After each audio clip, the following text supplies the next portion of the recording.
Joanne Chesimard. Have you heard of my sister? Assata Shakur.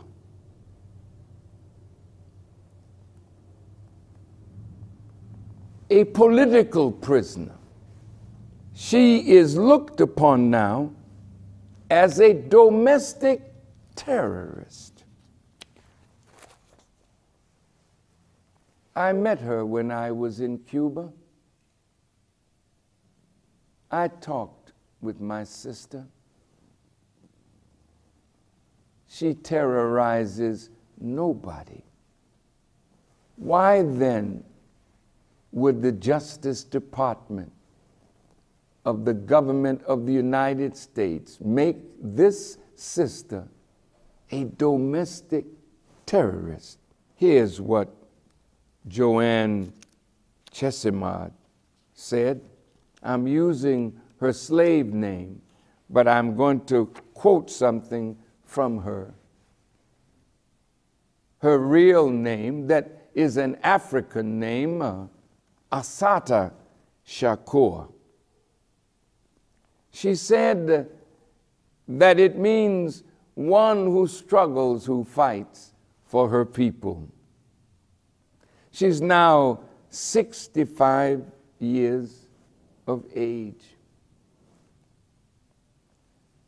They are offering $2 million for her capture.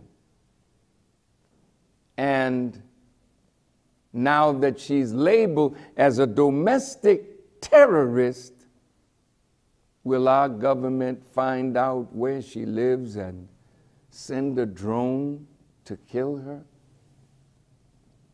Will you send people into Cuba to try to harm her and bring her back to America as a domestic terrorist?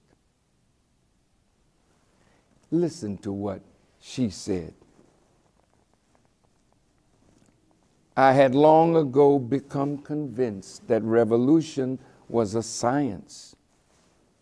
Generalities were no longer enough for me. Like my comrades, I believed that a higher level of political sophistication was necessary and that unity in the black community had become a priority. We could never afford to forget the lessons we had learned from the counterintelligence program of the United States government. As far as I was concerned, building a sense of national consciousness was one of the most important tasks that lay ahead of us. I couldn't see how we could seriously struggle without having a strong sense of collectivity, without being responsible for and to each other. She went on to say, hip-hop can be a very powerful weapon. It was so powerful.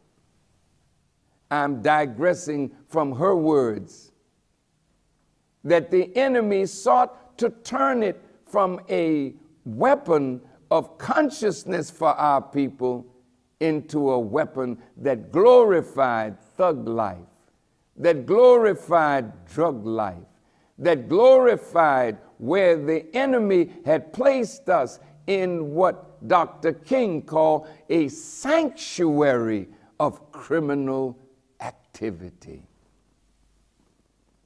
She goes on to say, the government recognized immediately that rap music has enormous revolutionary potential. Certain politicians got on the bandwagon to attack rappers like Sister Souljah. Do you remember her? And NWA.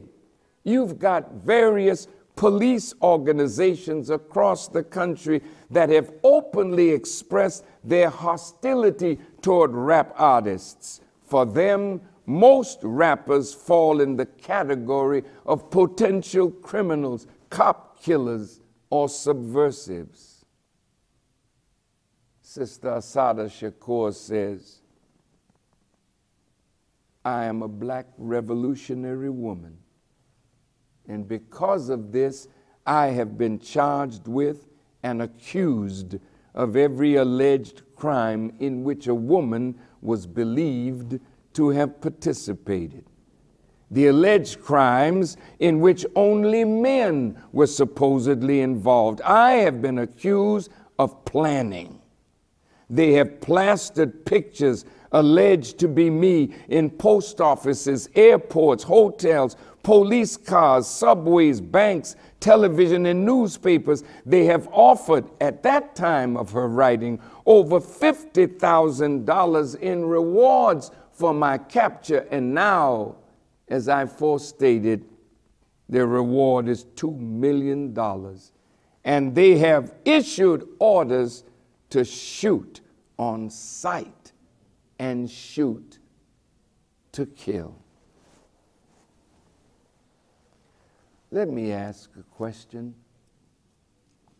What happened in the Justice Department that you would label my sister a domestic terrorist? What did she do? She's been in Cuba for nearly 30 years. Who did she terrorize? Who did she involve in a plot to overthrow this government that you could label her a domestic terrorist? My. Some of you have said you believe that she's been feeding stuff to people that are against the government of America. You believe? You don't classify people on a belief.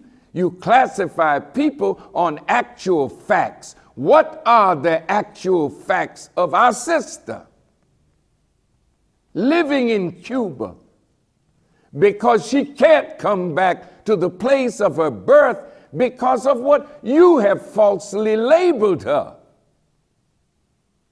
I am really disappointed that our president and our Justice Department under Mr. Holder would allow our sister to be named a domestic terrorist.